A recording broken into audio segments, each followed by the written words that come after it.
Fondée en 1989, l'école de football Brasserie du Cameroun a été la première structure œuvrant pour la formation des jeunes footballeurs. La prestigieuse Coupe Top est unique en son genre, favorisant la découverte de talents sur l'étendue du territoire et par là même de futurs lions indomptables.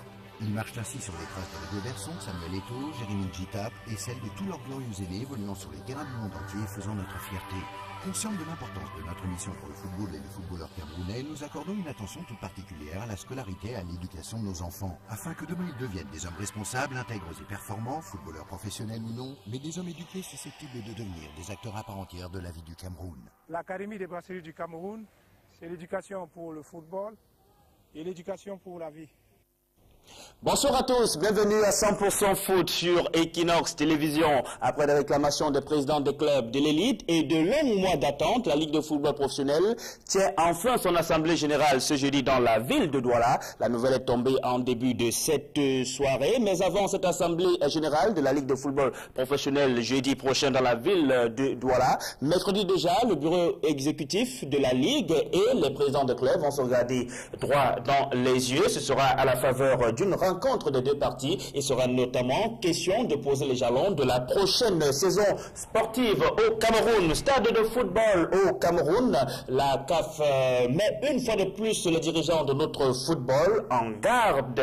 Une mission de la Confédération africaine de football vient d'effectuer des missions d'inspection justement dans les stades de Douala, Yaoundé et Garoua. Le constat est amer. Aucun de ces stades n'est dans les normes requises par la CAF pour abriter des compétitions internationales. Et du coup, la Confédération africaine de football prévient, c'est d'ici le mois de février prochain, ces stades de football ne sont pas réhabilités, notamment si les toilettes ne sont pas refaites, si les tribunes officielles ne sont pas réhabilitées, eh bien, ces stades seront purement et simplement suspendus. Enfin, Coupe d'Afrique des Nations Afrique du Sud 2013, le coup d'envoi, c'est dans 6 jours très exactement, avec ce match d'ouverture entre les Bafana Bafana et le Cap-Vert, tombeur du Cameroun, lors de la phase des éliminatoires. Voilà pour le menu de cette édition de 100% foot. Place à présent à nos invités. Richard Toa, bonsoir. Bonsoir Sylvestre Zangao. Vous êtes entraîneur de football, mais surtout entraîneur des cadets et aussi directeur technique des Astres Football Club de Douala. Oui, justement, ce que vous dites, c'est tout à fait cela. Ça fait 2 ans et demi que je suis au Cameroun, n'est-ce pas? C'est pour apporter ma contribution pour le développement de notre football. Tout se passe très bien, déjà avec l'équipe nationale cadette que j'ai eu à travailler pendant 2 ans. Le résultat, il est là, puisque aujourd'hui, à nos jours, j'ai 50 joueurs de cette catégorie de jeunes qui évoluent dans le championnat d'élite. Et c'est ça l'objectif pour moi. D'ici 3, 4, 5 ans, on aura une centaine en première division. Et c'est fait, notre football va prendre une autre vitesse. Et n'est-ce pas, les enjeux seront plus grands puisqu'il y aura beaucoup de jeunes footballeurs, n'est-ce pas, dans le championnat d'élite. Avec nous également ce soir, Henri Dialakouane, bonsoir. Bonsoir Sylvestre. Il faut dire que vous êtes le fils de l'autre. Oui, oui. Et vous êtes le président général de Dialakouane Sport Academy de Limbé. Certainement. Et c'est ce qui justifie votre présence sur ce plateau, parce que du côté de votre club également, il y a une actualité en vue, notamment l'Assemblée générale qui est également prévue jeudi prochain dans la ville de Limbé, alors que dans la ville de Douala, ce sera l'Assemblée générale de la Ligue de football professionnel qui va se tenir. Oui, l'Assemblée générale de Dialakouane Sport Academy va se dérouler à Limbé jeudi à partir de 16h. Et aussi, il y a l'Assemblée générale de la Ligue professionnelle de football camerounais qui va se dérouler à Douala mercredi à partir de 18h. On va travailler pour la saison prochaine. J'espère que on va trouver les meilleures solutions pour le football camerounais pour la saison prochaine. Et bien sûr, nous saluons encore la mémoire de votre regretté papa, Henri Dialakouane, décédé en fin d'année 2012. Vous avez donc repris les rênes du club et certainement votre rôle là sera, on va dire, validé par l'Assemblée générale qui se tiendra donc jeudi du côté de Limbé. Messieurs, je vous propose à présent de rentrer de plein pied dans la 29e édition de la Coupe d'Afrique des Nations. Le match d'ouverture, ce sera dans 6 jours très exactement, du côté de Johannesburg, Afrique du Sud, au Cap-Vert. Ce sera donc l'affiche en ouverture de cette 29e édition de la Coupe d'Afrique des Nations. Le Cameroun n'y sera pas, du moins pour ce qui est des Lions indomptables, mais d'autres Lions indomptables, ceux de l'arbitrage, seront bel et bien du rendez-vous. Yanoussa Moussa, Évariste Mekwande et Yanoussa Moussa donc, Évariste Mekwande et Alioum Sidi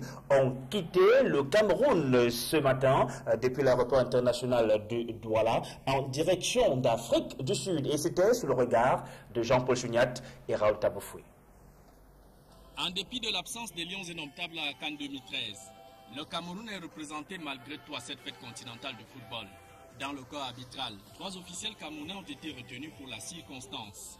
Alioum Sidi, Yanoussa Moussa et Évariste Mekwande sont les 3 ambassadeurs camerounais à cette 29e édition de la Coupe d'Afrique des Nations de football. Soit un arbitre et 2 assistants sur les 39 arbitres retenus par la CAF. Alioum Sidi figure parmi les 18 arbitres centraux, Yanoussa Moussa et Évariste Mekwande parmi les 21 assistants. Je suis vraiment très content, malgré que mon équipe nationale, Fagnon Lyon de table, ne s'est pas présentée. Mais qu'à cela me tienne, nous les arbitres internationaux, camerounais, nous allons vraiment présenter le drapeau camerounais dignement à cette fête. Ce trio arbitral était déjà présent à la dernière CAN en 2012 au Gabon et en Guinée équatoriale. Ils entendent défendre l'honneur du sifflet camerounais sur la scène continentale, qui malgré tout avait été écorné lors de la CAN 2006, avec le pénalty controversé Sénégal-Égypte qu'avait refusé Evehe Divine. Sur les pelouses mais sous les couleurs du Niger, William Tondjingoulou fera aussi honneur à son pays d'origine, le Cameroun. C'est d'ailleurs lui qui avait marqué le tout premier et unique but des Ménas du Niger à leur première participation en Coupe d'Afrique des Nations en 2012. Ce sera la 2e participation consécutive de William Tondjingoulou et les Ménas du Niger à ce tournoi. Même si loin des stades, pour sa part, Wes Madeko, dans un opus avec d'autres artistes et musiciens, a composé la chanson et l'hymne de la CAN 2013.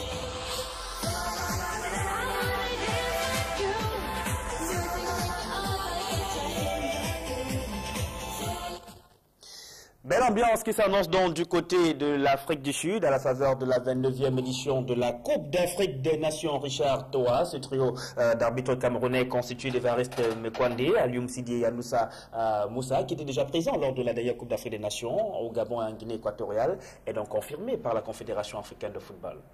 Je crois que cette confirmation ne fait que prouver la valeur de ces arbitres. N'est-ce pas, et aussi de l'arbitrage camerounais. Oui, l'arbitrage camerounais, je le dis, ils ont fait un très bon boulot la saison passée, il faut vraiment le dire. Malgré quelques petites erreurs, n'est-ce pas, qui arrivent toujours dans le football. Des erreurs humaines. Voilà, c'est tout à fait humain. Mais je dis, ces 3 arbitres, ils ont vraiment mérité. Et même Wes Madibong, qui représente, n'est-ce pas, le Cameroun, je crois que c'est une fierté vraiment pour nous d'avoir des personnes comme ça qui représentent notre pays pendant cette grande fête. C'est donc clair que le Cameroun sera représenté à une valeur assez exacte dans cette phase finale de la Coupe d'Afrique des Nations. Henri Ndialakwam, vous certainement, vous ne serez pas du côté de l'Afrique du Sud parce que vous serez préoccupé par votre club Ndialakwam Sport Academy de Limbé, mais c'est une actualité assez forte qui s'annonce de ce côté-là avec toutes ces nations-là qui ont pu arracher leur ticket de qualification, notamment l'on attend de voir la prestation du Cap-Vert lors du match d'ouverture contre l'Afrique du Sud, le Cap-Vert qui a donc été le tombeur du Cameroun lors des éliminatoires. Yes, it's a pity that Cameroon won't be at the next African Cup of Nations, and it's even more aching when you consider the fact that this is 2 consecutive African Cup of Nations which we are missing. But I think fair and square, I think if we deserve to be there, then we'll be there. But unfortunately, I don't think we deserved it. So other teams qualified, and unfortunately, we have to stay back and watch it from our television screens. I wish all the participating teams good luck, and I also hope that the football showpiece in South Africa will go on without any incidents. Nous précisons donc que vous serez bilingue sur ce plateau et à l'instant, vous indiquez que malgré cette absence d'affilée du Cameroun à la phase finale de la Coupe d'Afrique des Nations, cette grande messe aura tout de même son pesant d'or. Richard, toi, je propose maintenant de rentrer peut-être dans l'analyse, le décryptage des différentes poules, 4 au total, qui renferment 4 pays chacune. Alors nous allons voir cela en image, les différents groupes. Le groupe A d'abord avec l'Afrique du Sud, le Cap-Vert, le Maroc et l'Angola. Voilà pour ce premier groupe avec l'Afrique du Sud, le Maroc, l'Angola et le Cap-Vert. D'après vous, quel est le pays qui tirera son épingle du jeu, ou alors quels sont les pays qui pourront sortir de la phase de poule? C'est une poule vraiment très difficile, il faut le dire. Même le Cap-Vert, quand on prend pour un petit poussin, va sûrement faire une très grande surprise. J'ai suivi cette équipe pendant longtemps. C'est pour cela que j'insiste toujours sur la jeunesse.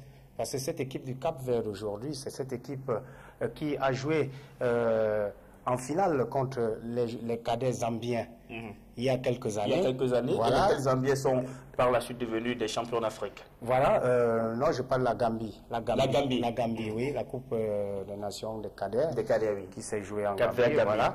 Ce groupe des Cap-Verdiens, il est resté. Aujourd'hui, on voit, n'est-ce pas, le fruit de ce travail.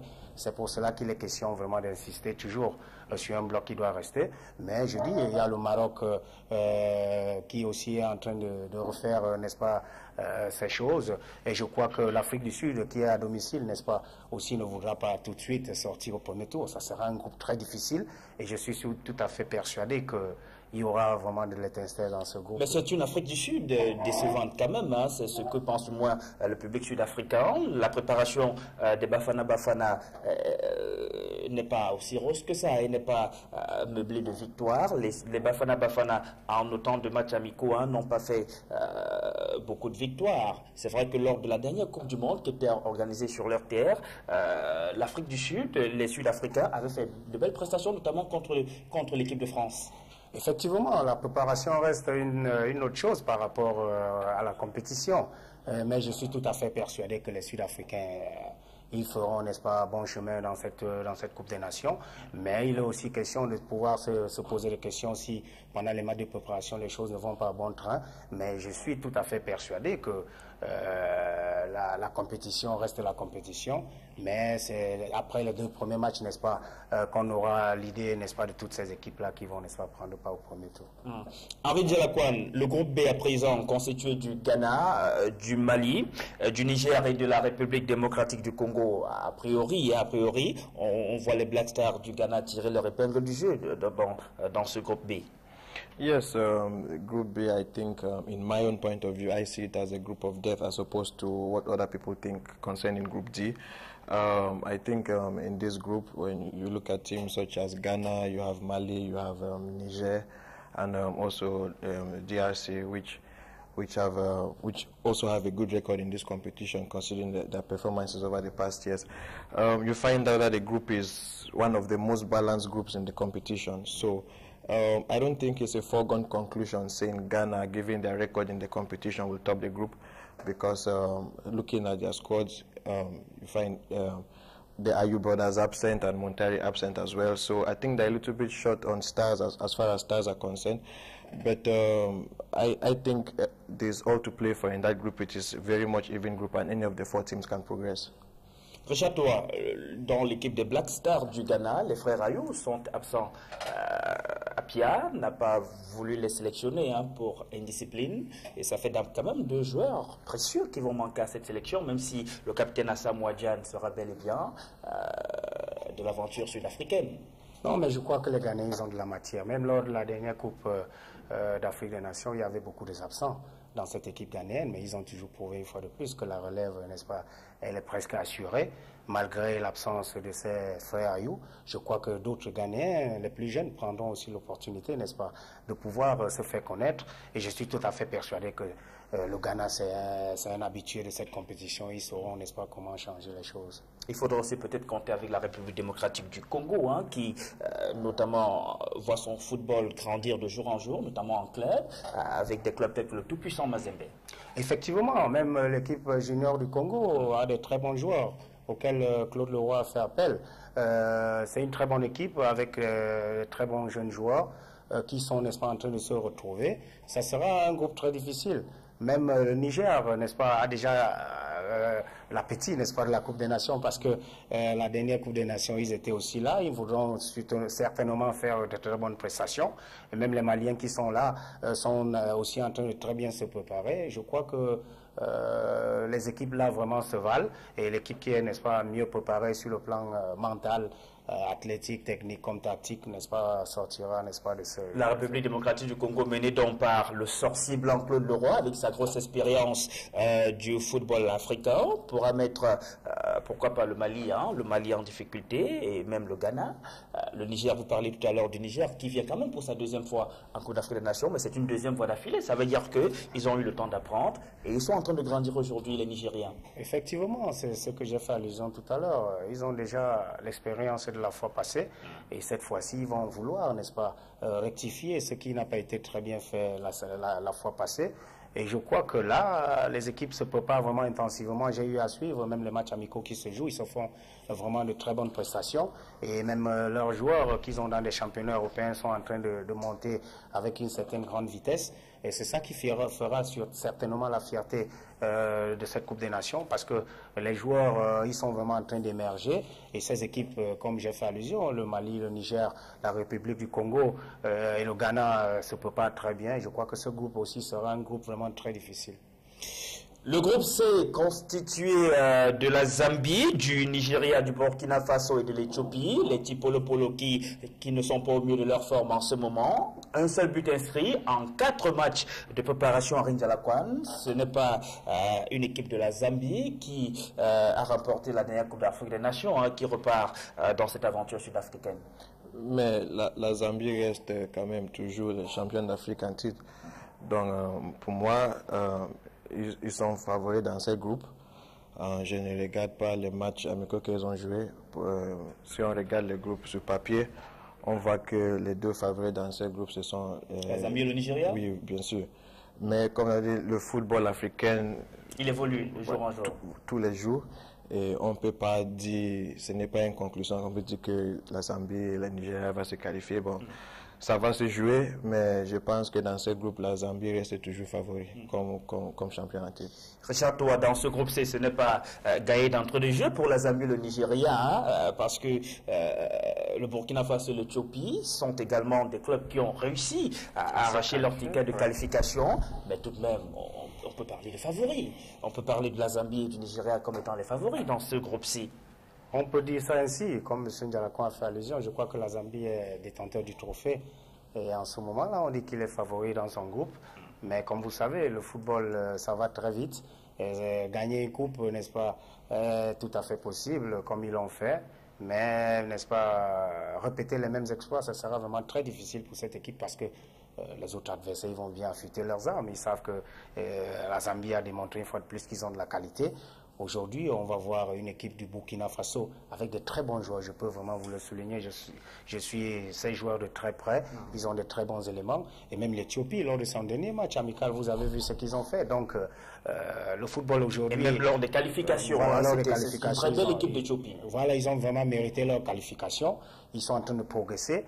Ce qui est intéressant de voir, c'est qu'en Éthiopie, aujourd'hui, ils ont aussi développé vraiment le football des jeunes, de telle sorte que tous ces pays, ils ont compris que pour, n'est-ce pas, revenir sur la scène internationale, il va falloir... Tout comme le Cap-Vert.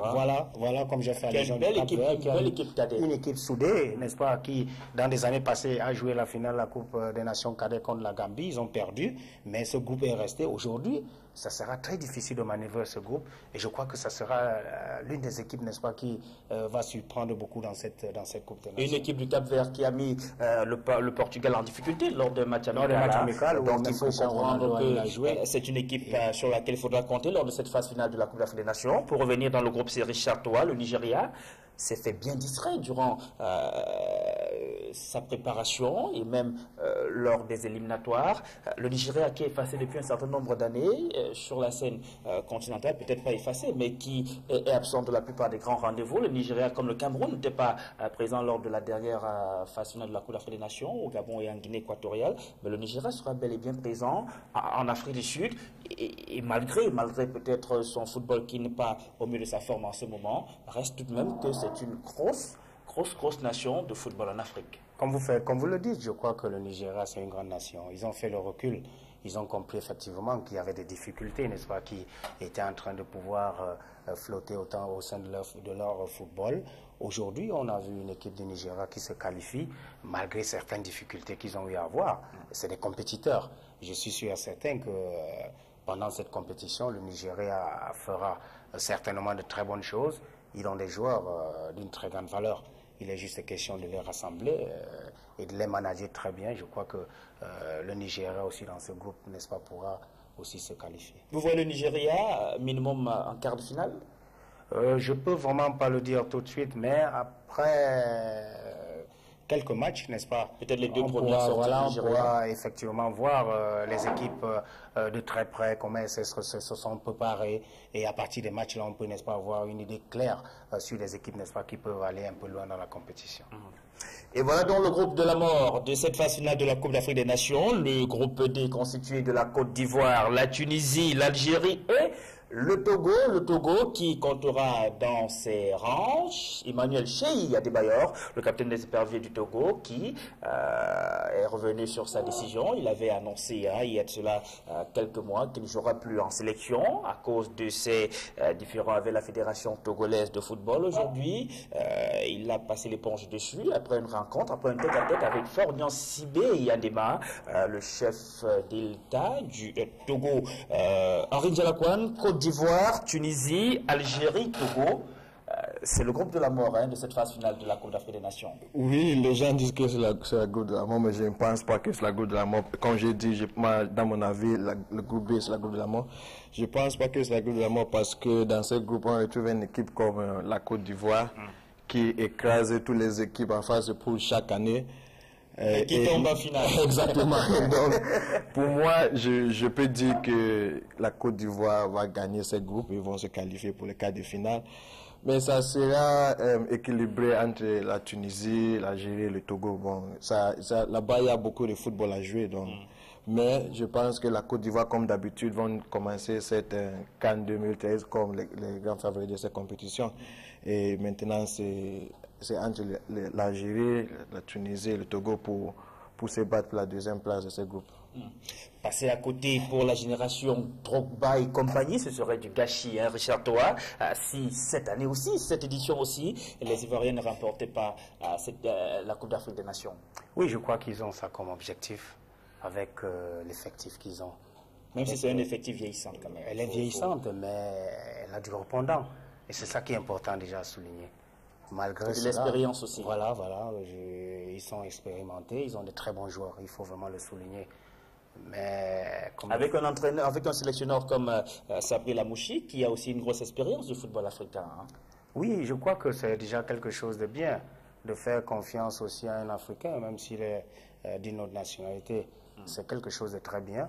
Et je crois que lors des matchs amicaux que j'ai vu la Côte d'Ivoire jouer, ils sont en train de très bien jouer. Je peux vous rassurer. Je venais tout à l'heure de voir encore un match amical où ils ont joué. Ils ont marqué 4 buts. Ils ont une attaque, n'est-ce pas, qui est difficile à saisir. Mais le football, il est très compliqué, comme l'a dit Henri Ndialakouane tout à l'heure. Mais je crois que la Côte d'Ivoire va se qualifier pour le premier tour. Entre la Tunisie, l'Algérie et le Togo, ça sera vraiment très difficile. Ces équipes vont beaucoup combattre, n'est-ce pas, pour se qualifier. Mais je crois que du côté du Togo, c'est déjà quelque chose de fantastique de voir que Adebayor, n'est-ce pas, il va rechausser les gourasses pour jouer. On a besoin de ces joueurs. Nous avons envie que nos jeunes puissent voir des joueurs de ce calibre vraiment évoluer. Et je crois que c'est une bonne décision, n'est-ce pas, qu'il a prise. Et je souhaite vraiment que cette équipe aille aussi un peu plus loin parce qu'ils ont aussi des joueurs de très bonne qualité. Il faut vraiment les suivre de près.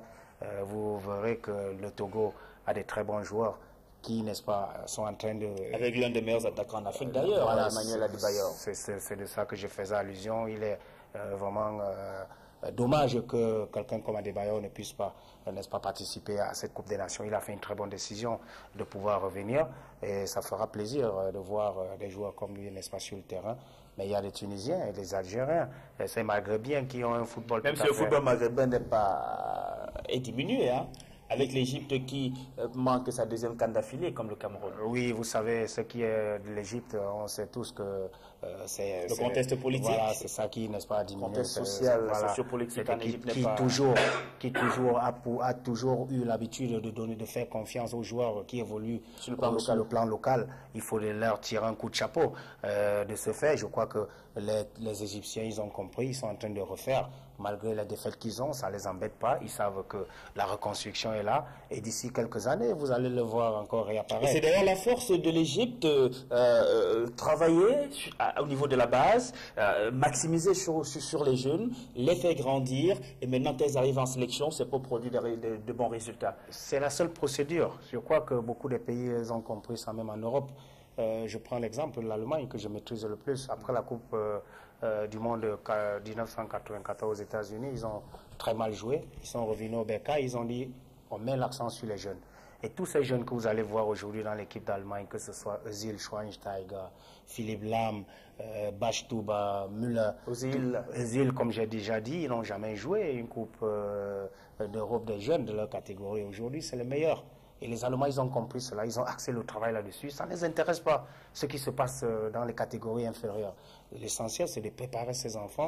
Et vous voyez aujourd'hui qu'ils ont une équipe vraiment très... C'est vrai que contrairement à l'Afrique, en Europe, ça leur réussit. Hein.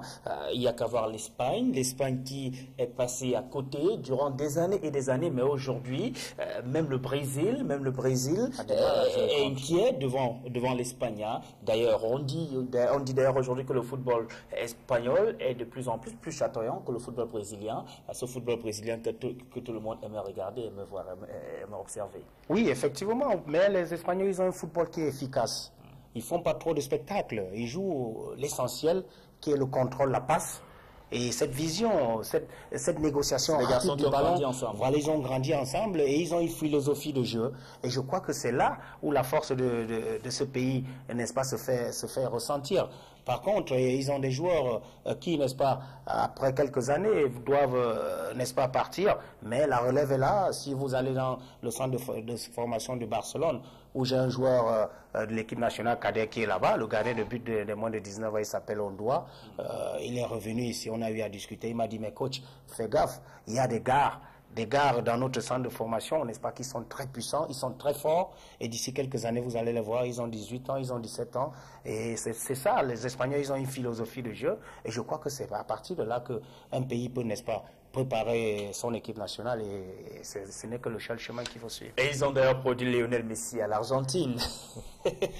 Nous allons revenir à présent au Cameroun, hein, même si l'actualité va rester quand même sous la bannière de la Confédération africaine de football. Dès le mois de février prochain, ce sera dans le démarrage des compétitions africaines interclubs. Et le Cameroun y est inscrit avec l'Union sportive de Douala, Coton Sport de Garoua, la Panthère sportive d'Indé et Unisport du Honcam. Seulement, ces clubs devront recevoir des matchs sur les stades que sont le stade de la réunification de Douala, le stade Amadou Ahidjo de Yaoundé et le Rumdia Stadium de Garoua. Une mission de la Confédération africaine de football a d'ailleurs effectué une descente sur ces stades ce week-end. Le constat n'est pas du tout réluisant. Ces stades actuellement ne répondent pas aux normes requises pour abriter des compétitions internationales. Pour prendre le cas précis du stade de la réunification de Douala, ce stade n'a pas de toilettes. Les tribunes sont dans un état de délabrement très avancé et la voie d'accès à ce stade est minée de nids de poules. Et donc, la Confédération africaine de football prévient, si d'ici le mois de février prochain, ces stades ne sont pas réhabilités, ils seront simplement et purement suspendus. Suivez plutôt ce reportage. Construit en 1971, le stade de la réunification de Douala, loin du joyeux qu'il était lorsqu'il abritait les matchs de la CAN en 1972, est un espace vétuste aujourd'hui. La cuvette de Bépanda a perdu son éclat. Pire, c'est un obstacle au spectacle que peuvent offrir les footballeurs au public venu les encourager. Tribune présidentielle délabrée, gradins sales et sans siège. Pas de tribune de presse, pas de toilettes. Accès difficile à cause des nids de poules. Jadis, les matchs s'y jouaient en nocturne. Chose impossible depuis bien des années, les projecteurs s'étant éteints et le tableau d'affichage tombé en panne. C'est là l'image d'un stade de football en plein cœur du pays d'Albert Roger Mila et de Samuel Eto'o-Fils. Pas de chance, Yaoundé et Garoua sont également sortis des normes requises par la CAF pour abriter des matchs internationaux. Une mission de la Confédération africaine de football descendue justement dans ces 3 stades ce week-end, met une nouvelle fois en garde. Si Douala, Yaoundé et Garoua ne sont pas réhabilités d'ici le mois de février prochain, ils seront purement et simplement suspendus.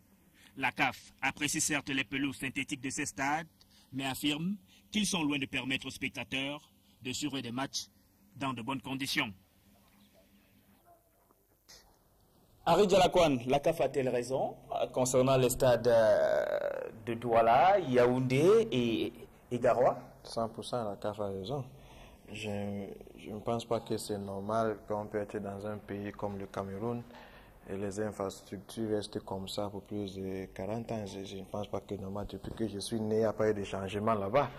Bon, c'est malheureux pour un pays qui a joué 6 Coupes du Monde, qui a remporté la Coupe d'Afrique des Nations 4 fois. Je ne pense pas que c'est normal. Vraiment, il faut qu'on commence à être sérieux dans ces pays. Et on est dans un moment où on veut professionnaliser notre football. On ne peut pas faire ça sans terrain. Voilà. D'abord, il faut des infrastructures. Il faut vraiment mettre des structures. Les joueurs peuvent exceller. Donc, ce n'est pas normal. Ça fait partie du spectacle, hein? Oui, bien sûr. Est-ce que vous pensez que l'état de délabrement avancé de ces stades, notamment celui de Douala, joue un rôle dans le fait que le public est de plus en plus absent lors des matchs?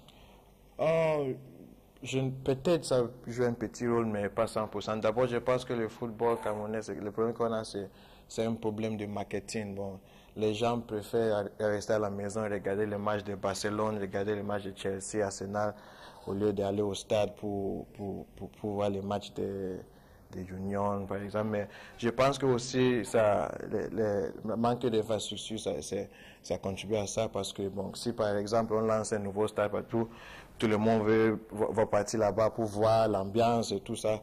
Donc, mais je pense que c'est quelque chose qu'il faut vraiment travailler sur ça. Il faut vraiment travailler si on veut progresser au Cameroun. Richard, toi, vous vous souvenez par exemple de cette époque où les matchs se jouaient à 21h, 20h, 21h, notamment au stade de la réunification de Douala? Si, moi aujourd'hui c'est impossible. J'ai joué à cette époque, j'ai joué les matchs nocturnes. Et je peux vous rassurer que ça fait partie des difficultés que nos joueurs ont, parce que jouer à 13h sur le stade synthétique, je ne pense pas que ces joueurs ont le plaisir. C'est vraiment très difficile, il faut le dire.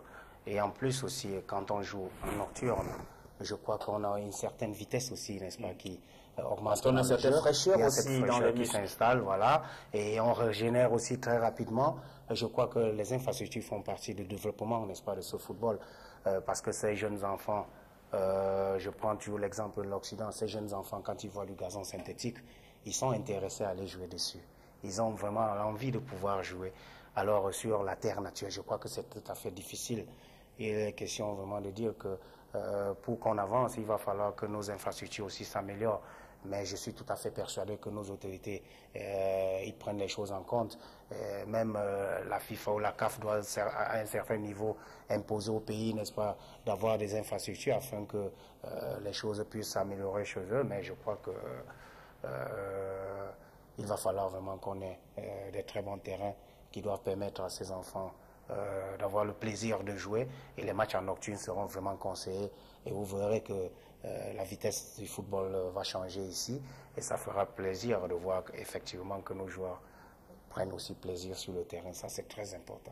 Henri Dialakouane, vous êtes président de club, notamment Dialakouane Sport Academy de Limbé, sous d'autres choses, notamment en Europe, ce sont les clubs qui construisent leur stade. Est-ce que on pourrait rêver, on pourrait créer ce rêve au Cameroun, peut-être voir Dialakouane Sport Academy? C'est vrai que vous avez des infrastructures avec votre centre de formation et tout, mais ça ne peut pas abriter des rencontres internationales. Est-ce que Dialakouane Sport Academy de Limbé pense avoir un stade dans les prochaines années? Oui, bien sûr.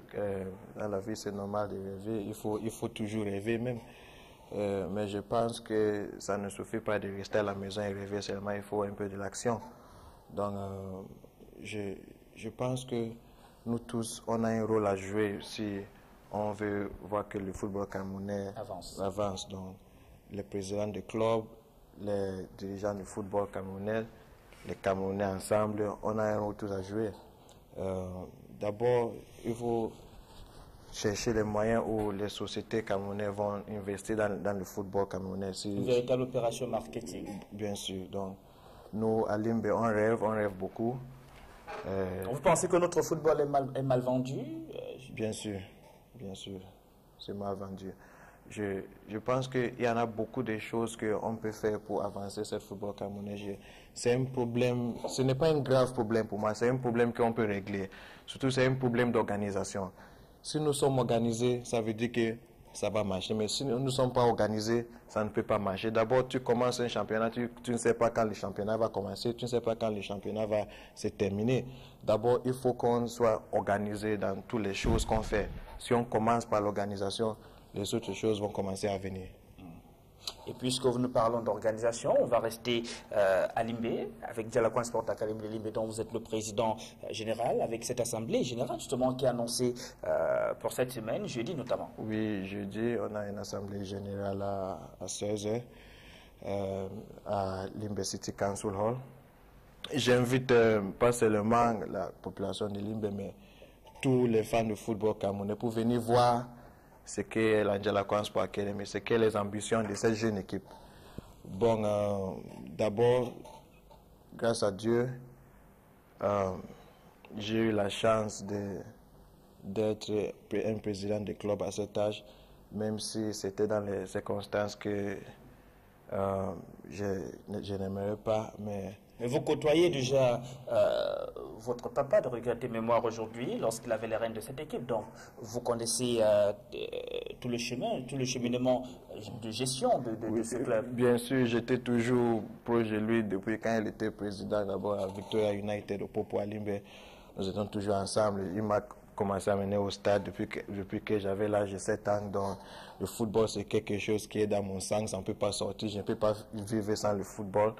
Donc, j'invite tout le monde à venir là-bas. Je pense que tous les autres présidents des clubs qui peut-être sont mes pères et peut-être mes mères peuvent aussi apprendre certains trucs à moi. Je suis jeune et j'ai des idées qui vont progresser le football camerounais. Je vais utiliser l'Djalakoun Sport Academy et la ville de Limbe comme une ville de test pour que les gens voient comment le football camerounais peut s'évoluer. Et votre jeunesse n'enlève rien à votre compétence, hein, parce que depuis que vous avez les rênes de l'équipe, Djalakoun Sport Academy de Limbe est bel et bien investi sur le terrain de la préparation de la prochaine saison sportive avec des matchs amicaux. Vous étiez d'ailleurs à Douala ce week-end. Oui, nous avons un match amical. Oui, on a joué un match amical contre Botafogo de Douala. Ça s'est terminé 1 but partout. Mercredi, on a un autre match amical à Limbe contre Sable de Batier.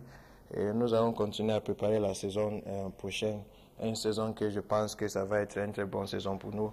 D'abord, c'est notre deuxième saison en première division.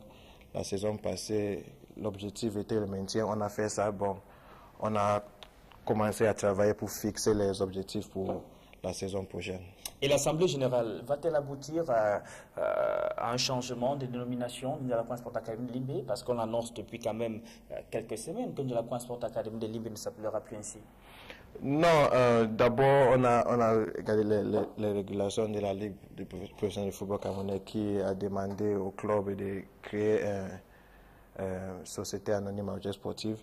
Bon, avant, nous avons eu ça et on a décidé de changer le nom de l'équipe, mais après avoir regardé les régulations encore et certaines circonstances qui sont venues, on a décidé que l'équipe va rester Djalakoun Sport Academy pour les années qui vont venir.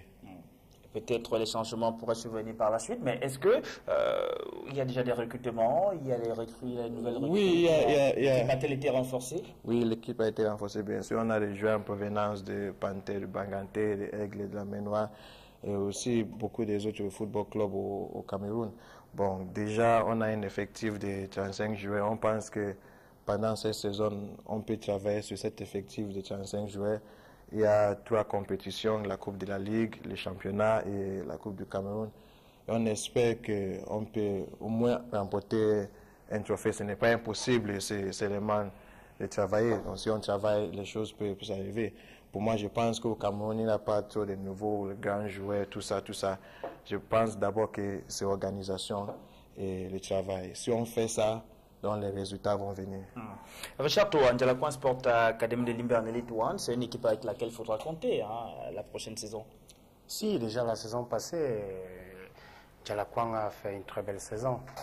Cette équipe a eu des difficultés au début, ce qui était tout à fait normal pour une jeune équipe. Mais qui était explosive en fin de championnat. Effectivement, c'est de ça que je parle. Elle a eu des difficultés au début de championnat. Après, cette équipe s'est retrouvée. Et s'il y avait encore peut-être une dizaine de matchs à jouer, Ndjalakouen aurait, n'est-ce pas, dû occuper un autre rang. Je profite de l'occasion pour les féliciter vraiment du travail qu'ils font avec des jeunes.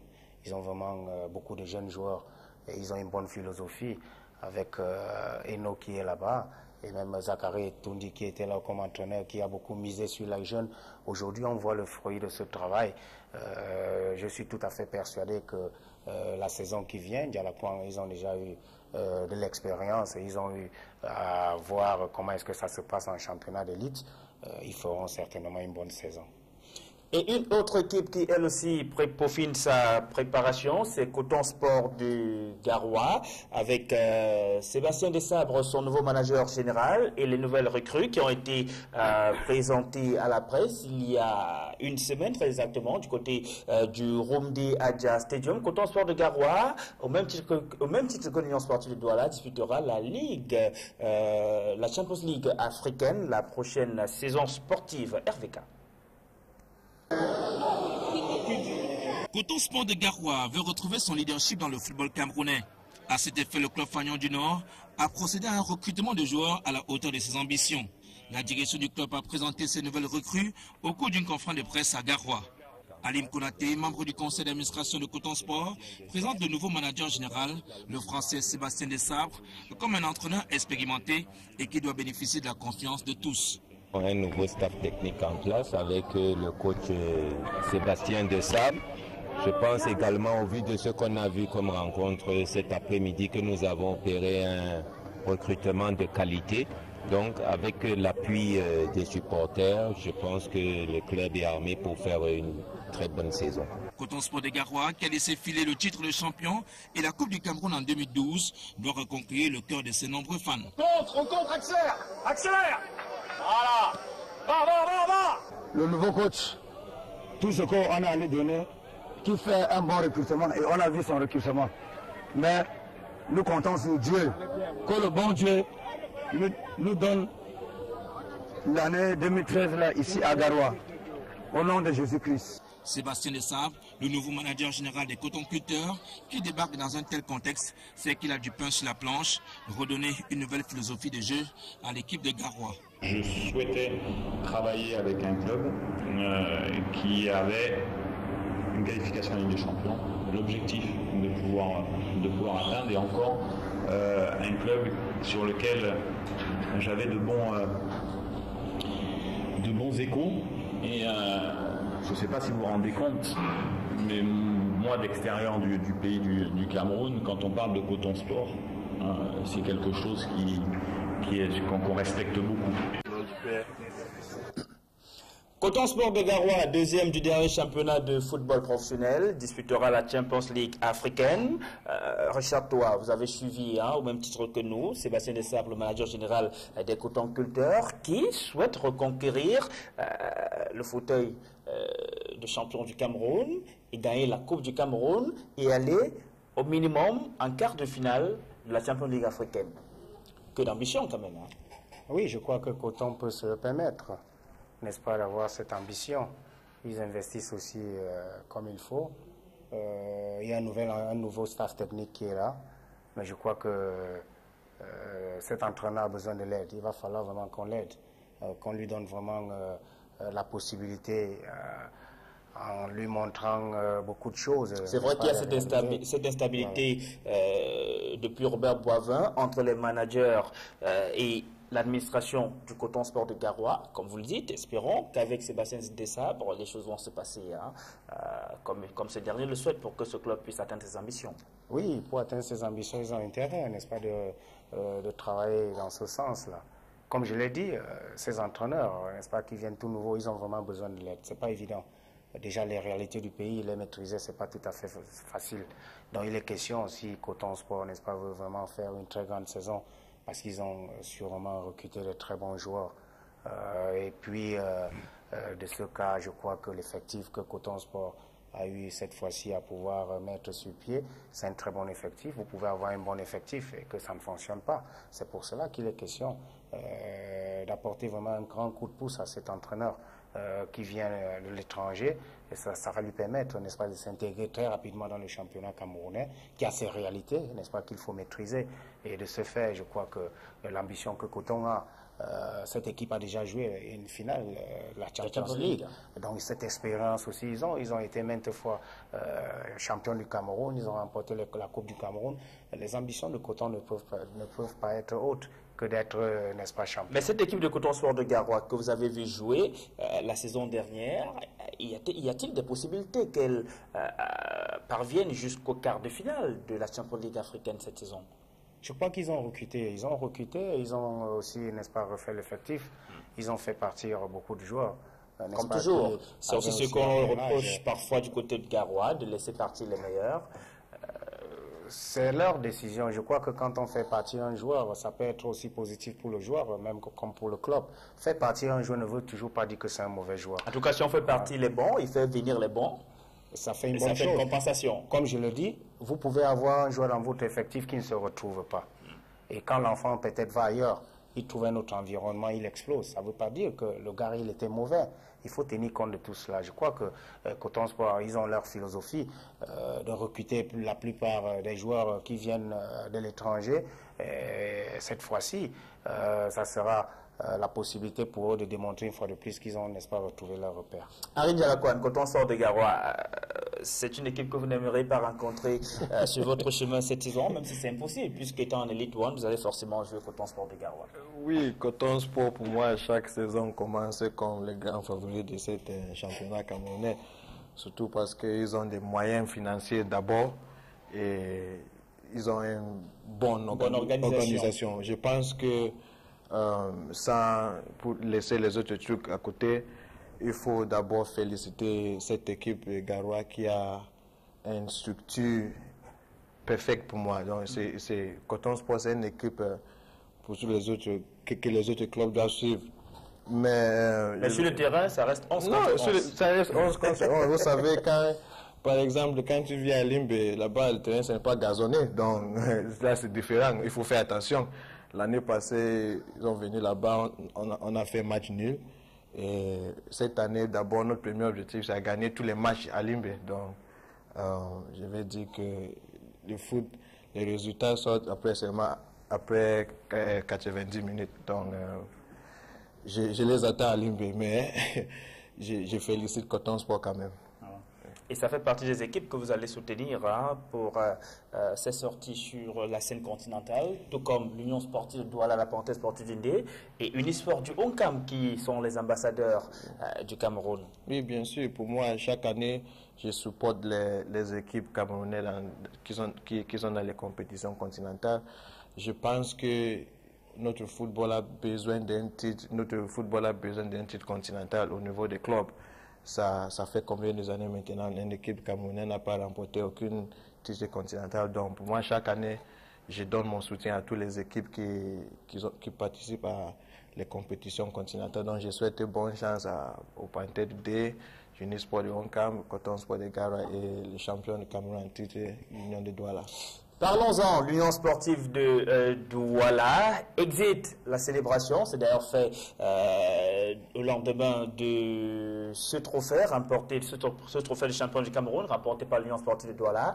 Affirmation du président du conseil d'administration, Franck Capi. L'heure, depuis ce moment, était donc à la préparation de la prochaine saison sportive. Et cette préparation connaît un coup d'accélérateur depuis ce jour. Les Nassara Kamaka sont en mise au vert du côté du centre technique de la FECAFOOT à Oudia, dans la banlieue de Yaoundé. RVK.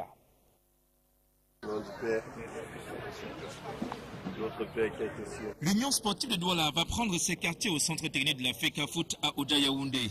C'est dans ce centre d'entraînement que le champion du Cameroun va explorer les autres chantiers de sa préparation en vue du prochain championnat professionnel.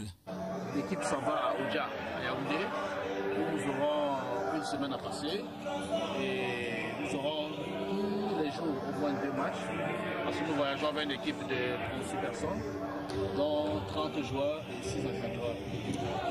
Voilà un peu, nous jouerons à Yaoundé contre les équipes de MTN Ligue 1, MTN Ligue 2, de centre de formation, afin que nous puissions faire ce qu'on appelle les derniers réglages. Avant le départ pour ce stage à Yaoundé, les Nassara Kamakai se sont retrouvés au domicile du coach Bonaventure Djonkep pour célébrer le titre remporté en 2012.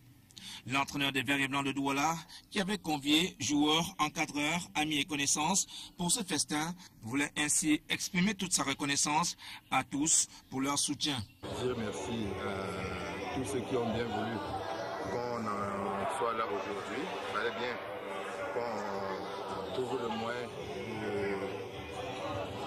de leur dire merci. Aujourd'hui, c'est chose est faite. Et vous savez, qui dit merci, on demande davantage. Aujourd'hui, c'était une manière pour moi de demander davantage parce que la route est longue et sinueuse. Il fallait bien que aujourd'hui qu'on rassemble les gens pour faire table rase du passé et regarder le futur.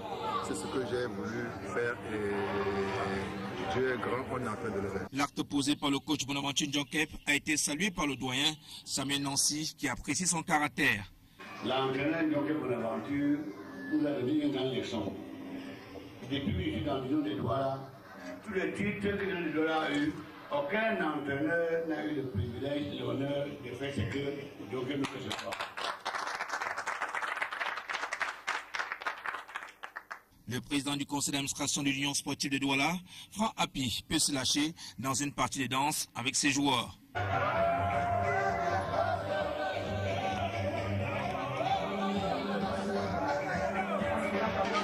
La trêve est très animée chez les Nassara Kamakai.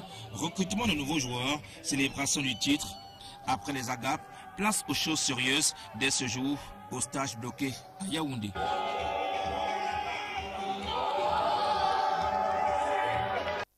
Le mercato. Franck Api, dirigeant compétent, mais aussi bon danseur. Hein. On vient de voir le président du conseil d'administration de l'Union sportive de Douala esquisser quelques mouvements, un bon coup de rein d'ailleurs hein, avec ses joueurs. Voilà, l'Union sportive de Douala, Richard Toa, prépare également la prochaine saison sportive. L'équipe est depuis ce matin au centre technique de la FECAFOOT à Oudja, dans la banlieue de Yaoundé. Hein, et Coton Sport de Garoua qui a les ambitions de reconquérir le titre de champion parce que c'est l'Union sportive de Douala qui le lui a pris lors de la dernière saison. Ce sera difficile. On voit que ça s'anime vraiment ce championnat. Ça nous annonce une saison sportive très excitante. Oui, je crois que les équipes ont des ambitions. Coton veut être champion, Union veut maintenir son titre. De part et autre, il y a des équipes qui se préparent. Mais ce n'est que le terrain qui va décider. C'est-à-dire qu'à partir du 26, on verra, n'est-ce pas, l'équipe qui s'est mieux préparée. On peut faire donc la différence en ce moment-là. Mais pour le moment, tous sont dans le tas. On ne sait pas si c'est Ndjalakwan qui sera champion du Cameroun. On ne sait pas si c'est Unisport. Donc chaque équipe a ses ambitions. Donc à partir du moment où le championnat doit, n'est-ce pas, démarrer, on verra effectivement qui a fait des bons recrutements, qui a fait la bonne préparation. Donc pour le moment, on est tous dans le tas, on travaille. Et à partir de là, je crois qu'une équipe comme l'Union de Douala a su, n'est-ce pas, se préparer en recrutant des joueurs de renom. Ils ont un effectif vraiment très costaud avec des joueurs étrangers, n'est-ce pas, qui viennent de part et autre. Mais je crois que la préparation qu'ils sont en train de faire aujourd'hui montre qu'ils ont encore des difficultés, ils cherchent des repères. Ils ont d'ailleurs un joueur qu'ils ont fait venir du FC Bâle en Suisse, hein, le championnat de première division en Suisse. Oui, c'est déjà excellent de faire venir un joueur de ce calibre ici dans ce championnat. Ça prouve que cette équipe a vraiment des ambitions sur le plan intercontinental, mais comme on peut le dire aussi, même si c'est après qu'ils soient peut-être champions d'Afrique, ils iront jouer d'autres coupes, la coupe intercontinentale qui se joue chaque année en Europe ou en Asie, partout ailleurs. Mais je crois que l'Union de Douala, ici au Cameroun, a prouvé une fois de plus la saison passée qu'ils avaient un très bon groupe, une équipe vraiment très très soudée, auquel aujourd'hui, malgré qu'ils aient perdu quelques-uns de ces joueurs, parce qu'on ne les voit pas. J'allais justement vous en venir. Bonaventure Ndjonguep sera donc appelé à faire une recomposition, parce que c'est quasiment fait. Joël Babanda, Choutambe et d'autres, ils sont 4 qui quittent le navire. Mais l'on suivait d'ailleurs Robert Tamzé, le secrétaire général en charge de la communication de l'Union sportive de Douala, hier lors de cette rencontre chez Bonaventure Ndjonguep, le coach de l'Union sportive de Douala, Robert Tamzé, qui indiquait donc que Joël Babanda, Choutambe et d'autres joueurs sont partis, mais que la direction du club a vite fait de trouver des pièces complémentaires, des pièces pour les remplacer, hein, des pièces aussi performantes que ceux qui s'en vont. Oui, c'est chose pas facile. Les 10 sont autre chose que, n'est-ce pas, les faits. On verra si effectivement ces joueurs pourront remplacer, n'est-ce pas, ceux qui sont partis, pourront peut-être faire mieux par rapport à ceux qui sont partis, mais c'est vraiment toujours pas facile. Je peux déjà vous le souligner parce qu'il va falloir que ces nouveaux joueurs puissent s'adapter, n'est-ce pas, aux réalités du football camerounais, et chose aussi pas facile. Mais je tiens à souligner que ces joueurs, n'est-ce pas, qui sont absents dans l'Union aujourd'hui étaient vraiment des joueurs très décisifs, n'est-ce pas, pour le championnat dont l'Union a eu à gagner. Mais cette fois-ci, ils ont recruté des nouveaux joueurs, et ces joueurs ont aussi, n'est-ce pas, intérêt à prouver une fois de plus que c'est un bon recrutement qui a été fait. Peut-être qu'avec cela, l'Union a donc la possibilité d'aller très loin à la Champions League, peut-être la remporter et jouer contre les grandes équipes comme l'a fait le tout-puissant Mazembe il y a quelques années. Donc l'Union a ses ambitions certainement, mais c'est des ambitions qu'il faut, n'est-ce pas, beaucoup travailler. Je crois que si le travail est très bien fait, ils pourront, n'est-ce pas, réaliser ces ambitions. Et l'autre atout de Nassara Kamakai, c'est aussi ce navire qui navigue en toute sérénité en ce moment, exit les tensions d'avant-saison l'année dernière. Aujourd'hui, c'est une grande famille qui regarde vers la même direction. Et l'on parle de recrutement, mais ils sont nombreux, hein, ces joueurs qui n'ont pas de club jusqu'ici. Et il y a le SINAFOC, le syndicat national des footballeurs camerounais, qui pense à eux. C'est d'ailleurs pourquoi le SINAFOC organise depuis ce matin dans la ville de Douala le mercato qui donne donc la possibilité à ces joueurs qui jusqu'ici n'ont pas de contrat avec des clubs de venir s'exprimer. Et à cette occasion, il y a pas mal de recruteurs qui sont là. Donc il y a la possibilité pour ces joueurs de prouver ce de quoi ils sont capables et d'espérer encore, parce que ce sera ouvert jusqu'au mois de février le mercato, d'espérer encore être engagé par un club. Hervé K est allé suivre cela ce matin pour nous. Le mercato du SINAFOC s'est ouvert ce lundi au stade annexe Omnisport de Bépanda. Les footballeurs à la recherche d'un club étaient nombreux sur l'aire de jeu. Tous ces jeunes talents ont 2 jours jusqu'au 16 janvier 2013 pour se démarquer dans cette forêt de jambes. Entraîneurs et dirigeants de club pourront y tirer la bonne graine pour étoffer leur effectif. Une foire aux footballeurs est une aubaine pour la nouvelle génération de joueurs au Cameroun. Les meilleurs de cette session spéciale du Mercato SINAFOC ne vont pas connaître les misères d'un chômage dans notre football. Notre intérêt, c'est l'intérêt des footballeurs. Il y a beaucoup de footballeurs aujourd'hui qui ont perdu leur talent parce qu'ils n'ont pas de manager, soit de soutien. C'est pour ça que nous avons voulu organiser ce Mercato au vu des dirigeants de club qui viennent voir des enfants qui peuvent défendre les couleurs de leur équipe. Parce qu'à notre époque, on n'avait pas besoin d'avoir des managers ou aller monnaie pour jouer. Les gens venaient nous voir par ces circonstances. Ils disent bon, tu viens jouer dans mon club. Et c'est comme ça que nous avons pu percer. Nous avons invité beaucoup de clubs, des présidents de clubs aujourd'hui pour venir voir ces enfants qui n'ont pas de soutien. Les pauvres enfants qui demain peuvent défendre les couleurs. Le Mercato SINAFOC s'achève le 16 janvier 2013. Ils sont donc nombreux, ces anciens internationaux, Joseph Kamga, Jérémy Soren Ditap, Lucien Metomo, Raymond Kalankongo, Isaac Sinko, qui sont nombreux, hein, Mbepsolo qui sont là pour apporter leur expérience à ces jeunes joueurs. Il y a pas mal d'ateliers, notamment l'atelier reconversion, l'atelier de formation de ces joueurs sur leurs droits et devoirs aussi, sur la gestion de leur carrière. Hein. Donc il y a pas mal de belles choses à aller apprendre de ce côté-là. C'est encore ouvert. Ça se poursuivra donc notamment demain au stade annexe de dépendant de la ville de Douala. Henri Djalakwan, c'est une initiative quand même louable hein, parce que à ce moment, il y a beaucoup de joueurs qui n'ont pas encore pu avoir de club. Et le constat que l'on fait souvent, tout à l'heure, le technicien de football Richard Toua nous en parlera également, ce ne sont pas toujours malheureusement les meilleurs qui sont recrutés, hein, parce que parfois ça se joue sur quelques appréciations du coach, ça peut être sur un match, ça peut être sur une évaluation. Oui, je pense que c'est une bonne initiative. Je n'étais pas au courant de ça, mais maintenant tu m'as dit je vais passer là-bas demain pour voir ce qui se passe là-bas. Mais d'abord, il y a une impression que s'il y a un joueur qui n'a pas un club à ce moment, ce n'est pas un bon joueur. Mais comme tu as dit, ce n'est pas le cas. Donc peut-être c'est quelqu'un peut-être il était malheureux, mais je pense que c'est une bonne initiative. Et je pense aussi qu'il ne faut pas que les joueurs cherchent seulement les clubs d'élite ou en élite. Il y en a beaucoup des équipes dans les championnats régionaux. Et pour moi, c'est très important de rester en compétition. Alors, vous parlez du championnat régional. Vous êtes allé chercher là-bas cette saison. Oui, vous êtes allé réputer en championnat régional. Oui, on a une dizaine de joueurs qui viennent du championnat régional. Même les clubs comme le Coton Sport et l'Union sportive de Douala recrutent les joueurs qui sortent du championnat régional. Je pense que là-bas, il y en a beaucoup de jeunes joueurs. Le problème seulement au Cameroun, c'est que à chaque fois qu'un joueur atteint l'âge de 16 ans, 17 ans, il veut seulement voyager. Parfois, il tombe au pays où tu peux même les chasser, pas au pays comme le Thaïlande, l'Azerbaïdjan, pas aller jouer le foot là-bas. C'est malheureux. Bon, je pense qu'il faut faire quelque chose ici où on peut garder nos jeunes joueurs au Cameroun. Richard? Oui, je crois que vraiment il faut saluer cette initiative. Déjà, je passe par cette opportunité pour dire vraiment beaucoup de courage à Lucien Metomo, Raymond Kala, Jérémy Ditap, Isaac Sinkot. Ce qu'ils sont en train de faire, c'est vraiment... Avec le Sinafoc.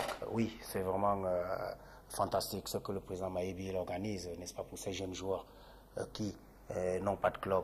C'est ça ce qui se passe aussi en Europe. Il y a des équipes, il y a des entraîneurs, n'est-ce pas, qui prennent en compte ces joueurs. Un véritable marché de transfert, hein, de recrutement. Effectivement, ils sont vraiment entraînés comme des véritables professionnels en Allemagne où moi je viens. On appelle ces joueurs qui ne sont pas des mauvais joueurs. Ils n'ont seulement pas de club, pour une raison ou pour une autre. Le gars, il est au chômage, c'est ça l'opportunité. Et certains finissent parfois par sortir du lot? Absolument, absolument. Moi, je connais à la Bundesliga, la première division, et même la deuxième division en Allemagne, qui ont pris des joueurs dans cette circonstance. Donc, on est appelé à aller regarder ce qui se passe là-bas. Je vais inviter vraiment même les présidents de club et tous les autres collègues d'aller voir. Là-bas, ils peuvent trouver vraiment des joueurs qui leur seront très utiles. Vous savez, on est en plein recrutement. Il y a des équipes qui en ont certainement encore besoin de ces joueurs. Donc, il est question de saluer vraiment cette initiative. Moi, personnellement, j'étais là ce matin. J'y serai encore demain. Je crois que les places sont toujours données. Même dans les Astres où on est là actuellement, si je vois un joueur, n'est-ce pas, qui est intéressant, je vais le prendre. Donc, c'est pour dire que ces joueurs, ils ne sont pas délaissés à eux-mêmes, puisque on leur donne déjà une possibilité de pouvoir s'exprimer, s'entraîner dans de très bonnes conditions. Ils ont la possibilité de se faire manager dans plusieurs compartiments. Je crois que ce que la Sinafoc est en train de faire, vraiment, il faut vraiment saluer cette initiative. Mais il faut que ça persiste, il faut qu'il dure, il faut que chaque année, des choses de ce genre, n'est-ce pas, se reproduisent. Et dès qu'il y aura un signal fort, il y aura des joueurs, n'est-ce pas, qui quitteront même l'étranger pour venir au Cameroun, n'est-ce pas, se présenter dans cette circonstance en disant, bon, je peux avoir une chance ici de pouvoir trouver un club.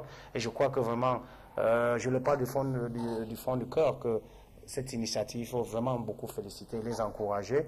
Je dis vraiment bravo pour ce qu'ils sont en train de faire pour la jeunesse camerounaise. Henri Djalakwan, la saison dernière, vous avez reçu une mission du Sinafoc qui, loin d'être un gendarme ou alors l'ennemi des présidents de club, est on va dire un partenaire, celui-là qui permet notamment aux joueurs de savoir quels sont leurs droits mais aussi leurs devoirs.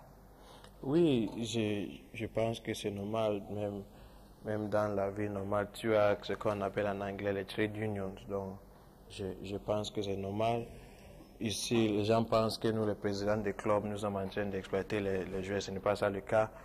On veut ce qui est meilleur pour les joueurs, mais il faut aussi des ressources pour faire ça. On ne veut pas, si c'est pour nous, on ne souhaite pas payer les joueurs 10 000, 20 000, 30 000. On ne veut pas faire ça, mais on veut les structures, les joueurs peuvent vivre bien au Cameroun. J'encourage beaucoup ce que ces gens de la Sénafoc fait. Je l'encourage, il faut continuer avec ce bon travail qu'il fait. Voilà, le Sénafoc qui poursuit dans son mercato demain dans la ville de Douala. Tous ces joueurs qui n'ont pas encore de club peuvent donc aller se présenter du côté du stade annexe de Bépanda. C'est non loin du stade de la Réunification, justement. À présent, nous allons parler de cette concertation entre la Ligue de football professionnel et les présidents de clubs de l'élite. Ce sera ce mercredi dans la ville de Douala, soit un jour avant l'Assemblée générale de la Ligue de football professionnel qui a annoncé, toujours dans la capitale économique du Cameroun, ce jeudi. Jean-Paul Chouniat.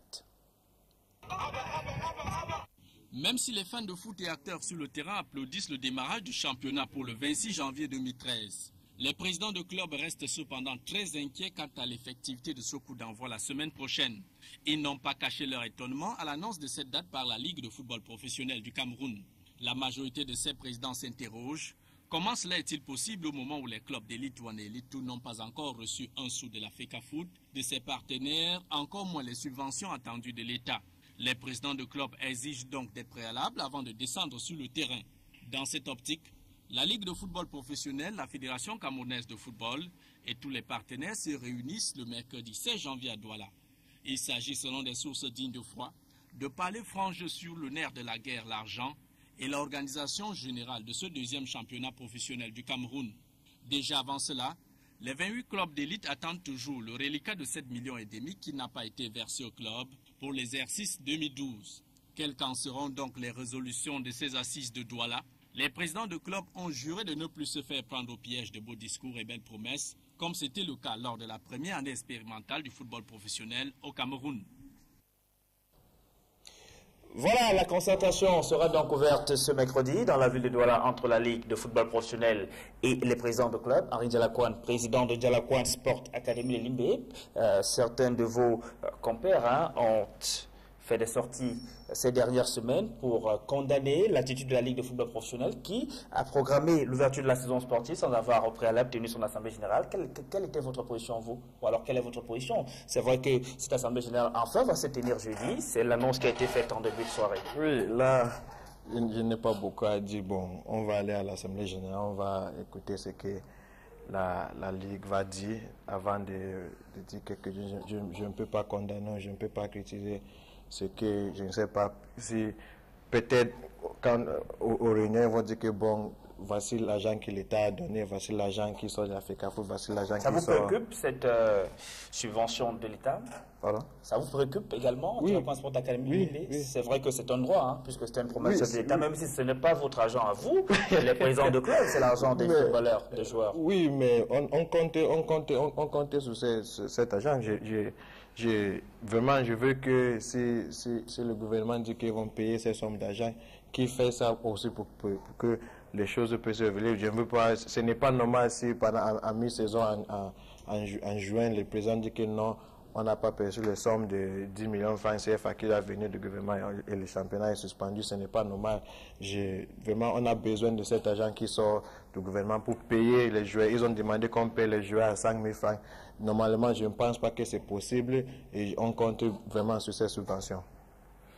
Et la saison qui s'est achevée, quelles sont les difficultés que vous avez relevées lors de cette première expérience de football professionnel dans notre pays? Oui, comme je pense que tous les clubs ont eu le même problème, c'était un problème de finances. C'était un problème de finances, vraiment.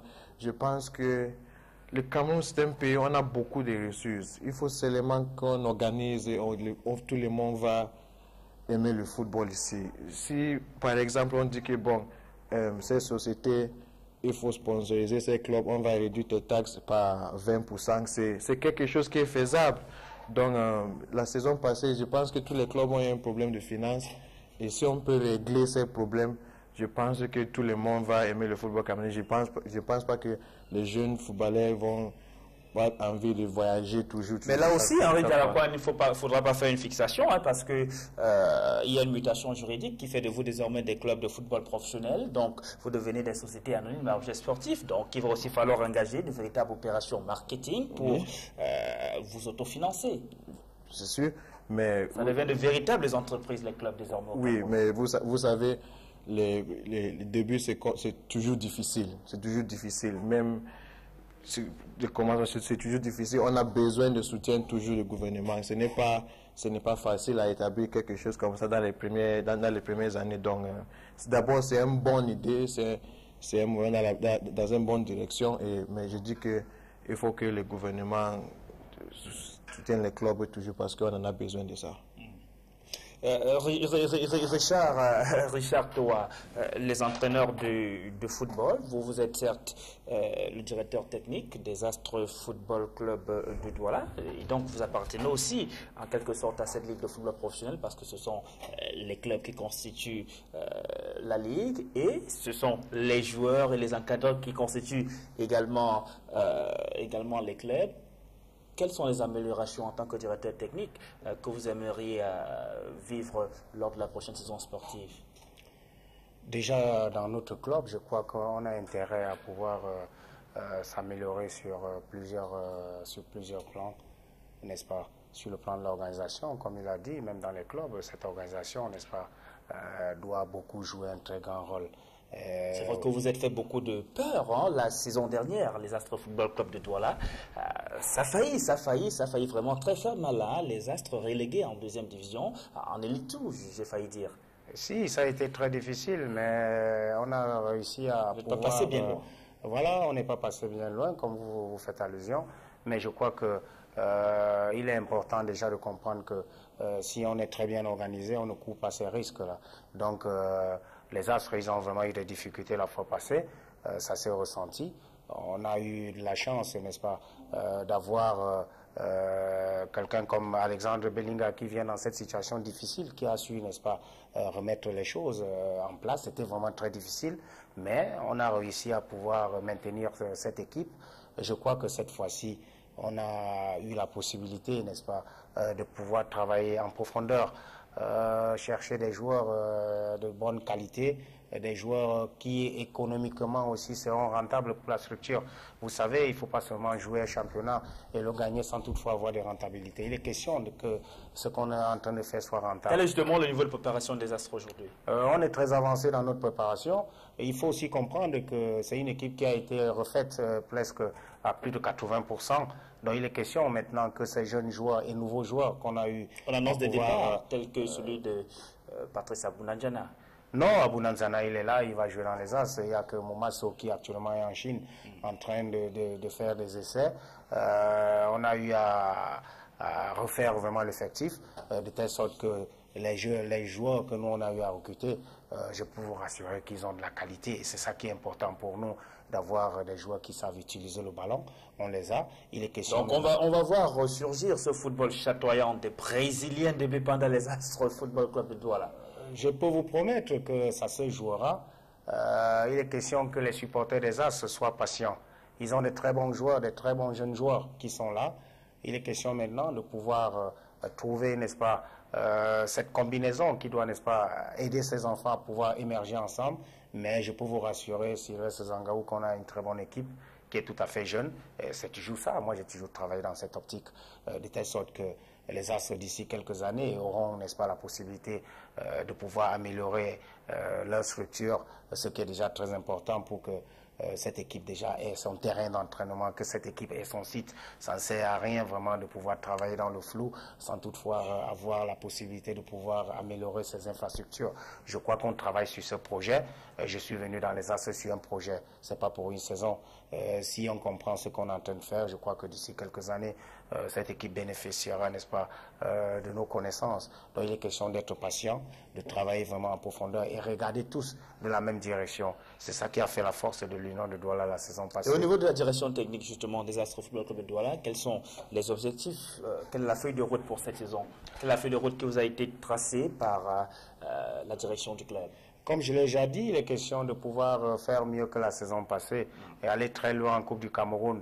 joue un très grand rôle dans le championnat. Joue un très grand rôle dans le championnat et ceci viendra avec les matchs qu'on aura à jouer en gagnant des matchs, n'est-ce pas? Les objectifs changent de jour en jour.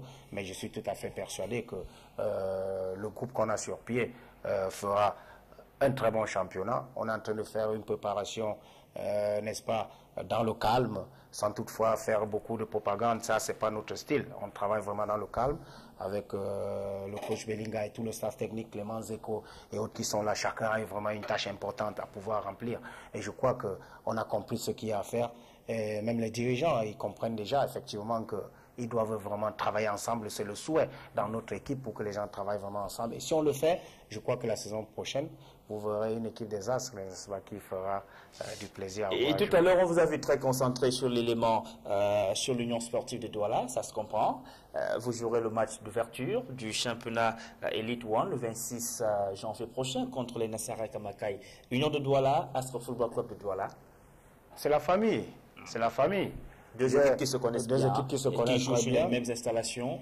Absolument, qui s'entraînent chaque fois. On les voit s'entraîner, ils nous voient s'entraîner. J'ai de très bons rapports avec tous les dirigeants de l'Union de Douala, même leurs joueurs. Ce serait un match. Notamment le coach John Kep. Absolument. Avec John Kep, on a fait de très bons moments ensemble. Même Anissé Mbarga, qui, n'est-ce pas, est l'entraîneur adjoint de cette équipe qui vient de l'Allemagne comme moi. On a de très bons rapports avec Robert Tamze, que ce soit le président Franck Api. On discute vraiment en profondeur. L'essentiel pour nous, c'est de donner une ampleur au football camerounais et que ce football, en ce jour du 26, montre vraiment le niveau réel de notre football avec des joueurs, n'est-ce pas, qui vont s'engager de part et autre, ne pas se faire du cadeau, rester dans le fair play et donner du plaisir aux gens de les voir évoluer. Et je crois que les équipes sont en train de très bien se préparer. Et j'ai confiance au staff technique de l'Union et notre staff technique aussi avec Alexandre Bellinga. On travaille en profondeur, on travaille sur des points vraiment très méticuleux auxquels on va faire cette équipe de l'Union de Douala vivre des difficultés en ce jour, mais que ça reste dans le fair play et je suis tout à fait persuadé que... Et cette première journée contre l'Union sportive de Douala, il sera question de quoi? De gagner ou simplement d'évaluer à votre niveau? Non, ça va nous permettre, n'est-ce pas, de voir notre niveau réel et même de voir sur quel chemin est-ce que nous sommes en train d'y aller. Ceci étant, c'est un match de 3 points, pas plus que cela. Ça va permettre aussi aux équipes de gagner plus en confiance. Et je crois que c'est un match qui est très bienvenu. Sylvestre Zangao, je vous le rassure que ce jour, il faut vraiment venir voir ce match. J'invite ceux qui aiment le football de venir voir ce match. Ce sera un match de football très engagé avec des joueurs de part ou d'autre d'une très bonne qualité. Et je crois que nous tous, nous sommes conscients que l'Union de Douala a un très bon groupe.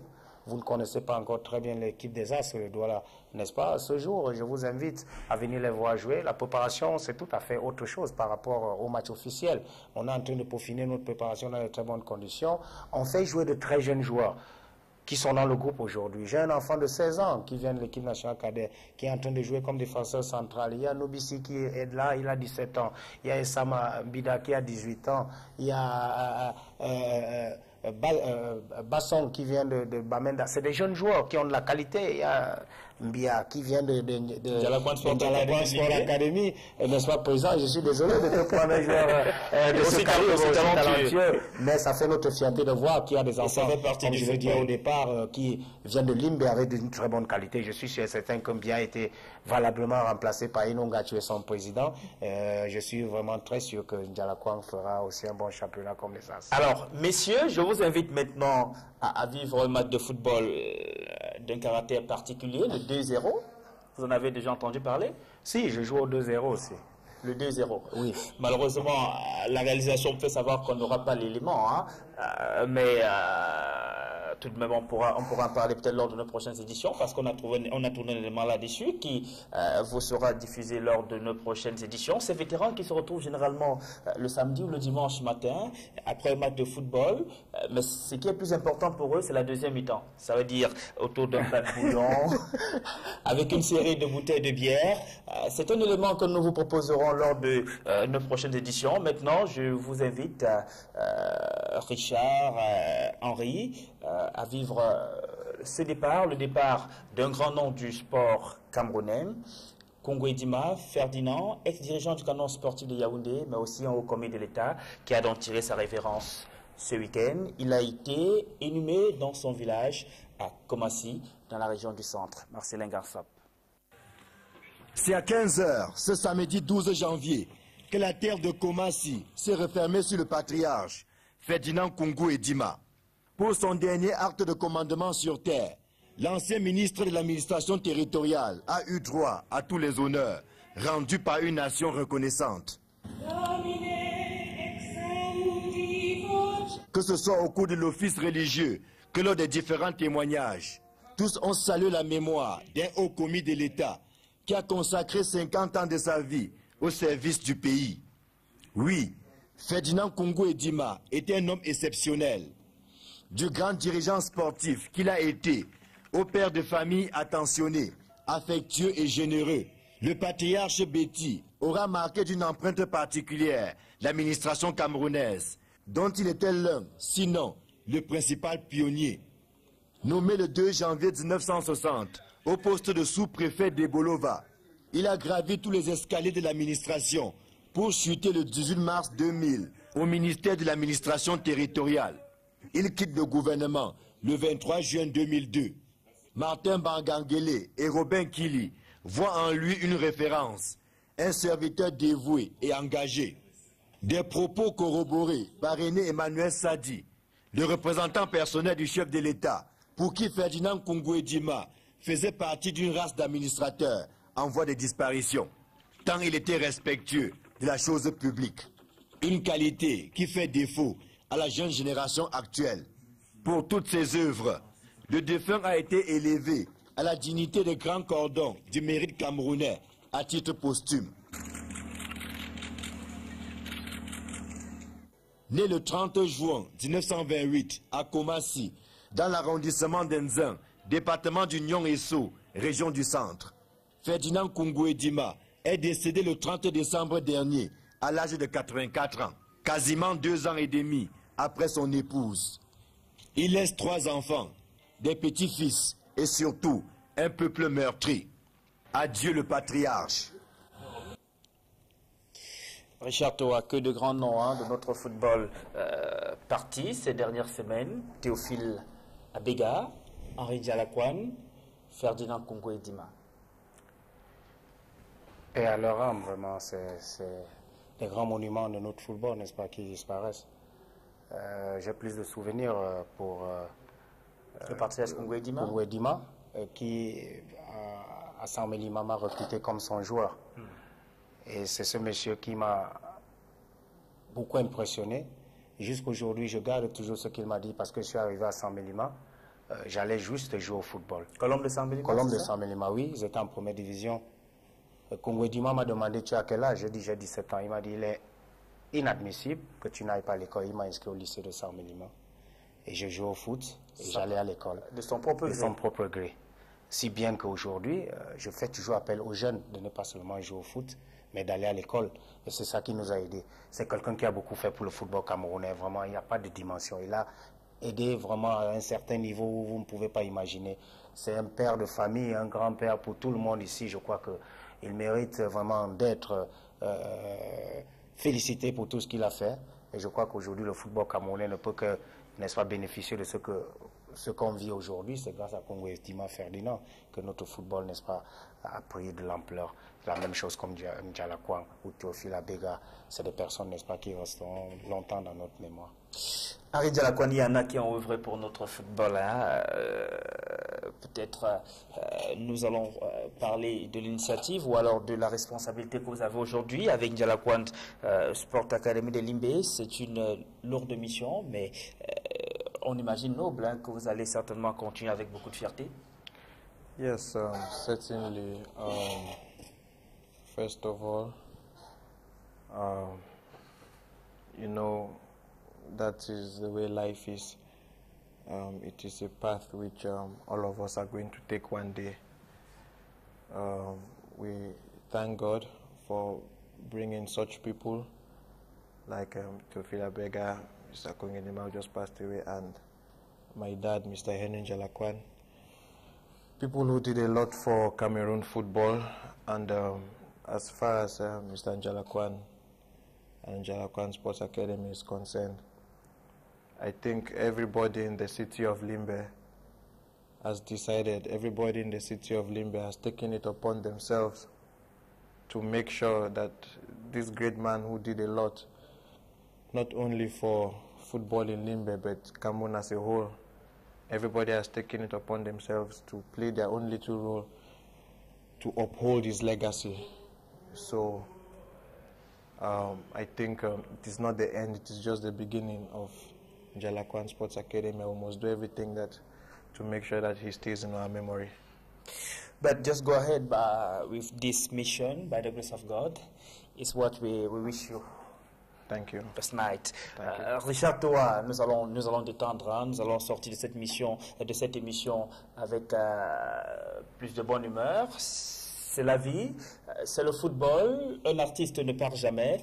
Il continue son œuvre. Le canon sportif de Yaoundé aujourd'hui pensera toujours à Ferdinand Kongwe, Dimaya, Théophile Abega, tout comme Njalakwan Sport Academy de Limbe se souviendra toujours de son fondateur. On prend peut-être rendez-vous pour cette grande messe du football africain, hein, la CAN qui s'ouvre donc, la CAN Afrique du Sud 2013, qui s'ouvre dans 6 jours très exactement, sera ce samedi 19 janvier 2013, avec ce match d'ouverture Afrique du Sud, Cap-Vert. Vous avez fait un constat ces dernières années, on ne va pas parler précisément des Lions indomptables du Cameroun, mais quand les Lions ne sont pas à une compétition, l'effervescence au niveau du pays, est-ce que vous voyez cette CAN aussi animée que Gabon-Guinée équatoriale 2012? Oui, je suis tout à fait convaincu que les amoureux du football prendront, n'est-ce pas, toujours le temps de pouvoir vivre cette CAN qui est une fête africaine. Donc, à mon avis personnel, ce sera une CAN qui peut-être sera un peu plus mieux dans l'organisation par rapport à la dernière CAN, parce qu'après chaque Coupe d'Afrique des Nations, on cherche toujours à mieux faire par rapport à la fois passée. C'est une CAN où on espère aussi des révélations. Au Gabon et en Guinée équatoriale, il y avait par exemple Pierre Aubameyang, qui était l'une des révélations de la compétition. Hein. Absolument, je suis tout à fait convaincu qu'il y aura des jeunes joueurs. Malheureusement, qu'il ne sera pas là avec le Gabon, parce que le Gabon n'est pas qualifié. Bon, c'est ça la réalité du football. Mais je suis tout à fait convaincu qu'il y aura de très jeunes joueurs, n'est-ce pas, qui feront parler d'eux pendant cette Coupe des Nations. Et ce serait le très grand plaisir de voir qu'il y a des joueurs, n'est-ce pas, qui vont émerger dans cette Coupe des Nations. Et beaucoup de recruteurs y arriveront. Et ce sera l'opportunité donc pour chaque joueur de pouvoir démontrer son talent. Henri Njalakwan, nous sortons par là. Peut-être un de ces jours, lors des prochaines années, vous verrez un de vos poulains avec les Lions indomptables disputer une phase finale de la CAN. Oui, bien sûr. C'est le souhait de tout président du club. C'est ça que je souhaite. Je pense que les entraîneurs nationaux comme mon grand frère ici, M. Richard Toa, il faut vraiment... Sélectionneur des cadets. Oui, je veux l'encourager. Il y a beaucoup de joueurs Njalakwan qui étaient à l'équipe nationale. Voilà. Et même de best stars de Limbe. Voilà, donc je passe. Mais sauf que lui les imaginera à un niveau un peu plus supérieur avec l'équipe Fagnon aux côtés de Samuel. Il y a beaucoup de joueurs du sud-ouest de best stars de Limbe. Koundé Malon qui était le meilleur joueur chez les juniors aujourd'hui. Mon capitaine chez les cadets, Fabrice Fokobo aujourd'hui dans Sporting de Lisbonne, il vient de Njalakwan Sport Academy. Donc j'ai toujours eu beaucoup de plaisir à aller regarder les enfants dans cette région. Une véritable pépinière avec la formation à la base, Njalakwan Sport Academy Limbe, le centre de formation qui est le principal pôle de ravitaillement de l'équipe première, hein, parce que il faut aussi dire que beaucoup de vos joueurs viennent de là et finissent aussi par trouver une place sous le soleil dans des championnats plus professionnels que celui du Cameroun. On peut quand même le dire ainsi. Mesdames, Messieurs, c'est ici que nous mettons un terme à cette édition de 100% Foot. Merci à vous, Richard Toa, d'être venu sur ce plateau, entraîneur des cadets, directeur technique des Astres Football Club de Douala. Merci à vous, Henri Njalakwan, président général de Njalakwan Sport Academy de Limbe, et bonne chance pour la saison prochaine. Merci beaucoup. Merci, nous vous disons merci. Voilà, 100% Foot, prochaine édition, lundi prochain, lorsqu'il sera 20h45. Au revoir. Fondée en 1989, l'école de football Brasserie du Cameroun a été la première structure œuvrant pour la formation des jeunes footballeurs. La prestigieuse Coupe Top est unique en son genre, favorisant la découverte de talents sur l'étendue du territoire et par là même de futurs lions indomptables. Ils marchent ainsi sur les traces de Rigo Bersong, Samuel Eto'o, Jérémy Njitap et celles de tous leurs glorieux aînés évoluant sur les terrains du monde entier et faisant notre fierté. Conscients de l'importance de notre mission pour le football et les footballeurs camerounais, nous accordons une attention toute particulière à la scolarité et à l'éducation de nos enfants, afin que demain ils deviennent des hommes responsables, intègres et performants, footballeurs professionnels ou non, mais des hommes éduqués susceptibles de devenir des acteurs à part entière de la vie du Cameroun. L'Académie des brasseries du Cameroun, c'est l'éducation pour le football et l'éducation pour la vie.